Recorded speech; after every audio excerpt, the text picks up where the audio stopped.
You're calling from a 725 area code. Who are you? Where are you calling from? This is Jeff calling from Las Vegas. Hey, Jeff, what's on your mind, man?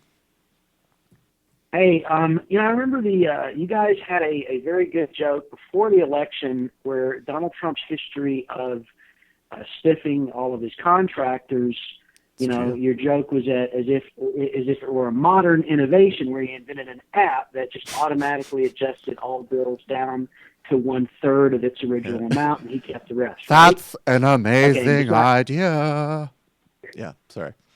Peter Thiel's jumping on Besides that. being, besides reliving the past, I'm going to put this out to you guys that that's actually a great insight into one of the ways to analyze when you're wondering what will the Trump GOP policies look like. And Yeah. I'd actually suggest that there are 4 factors or tributaries that are going to run together. And the Trump-specific looting and scams in the spirit of that app joke would be number 1.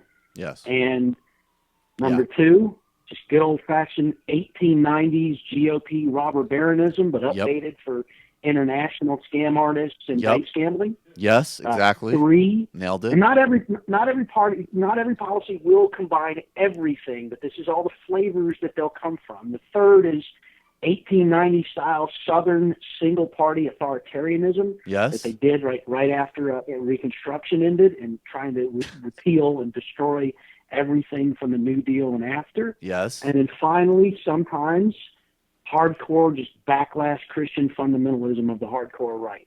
So I think if you mix those 4 things together, so like when people say, well, how could you possibly reform health insurance to keep people covered, but without the mandates and all this kind of stuff?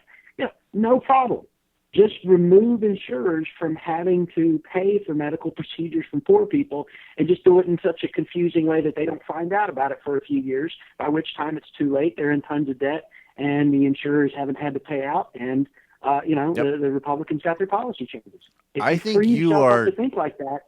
You are so on point. Those 4 metrics. Will you email us those 4 metrics? We'll clip this on YouTube. Okay.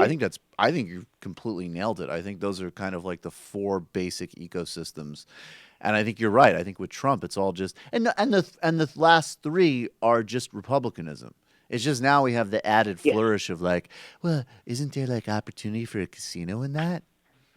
So, no, I think you're totally on it. Yep. How can the rest of the party ensure that a policy gets passed and signed by Trump? No problem. Yep. We include some candy for them. Exactly. Thanks, Which is guys. why the real lesson is that we should have been running him years ago, and we should have been like, how about Trump Care? It's a single-payer healthcare system, but then it also means that you get to own Florida real estate in some condominium divide. That would have been amazing. We would have ended up having like Scandinavia in America if we did National that. timeshare Yeah, program. national timeshare. I mean, it's Trump time. It's great. And then there's a casino. It's amazing. But Democrats aren't strategic and farsighted enough to do stuff like that. All right, man. I appreciate the call. Hey, it's Sam Seder. Why don't you subscribe to this channel? You can do so right over here. Subscribe.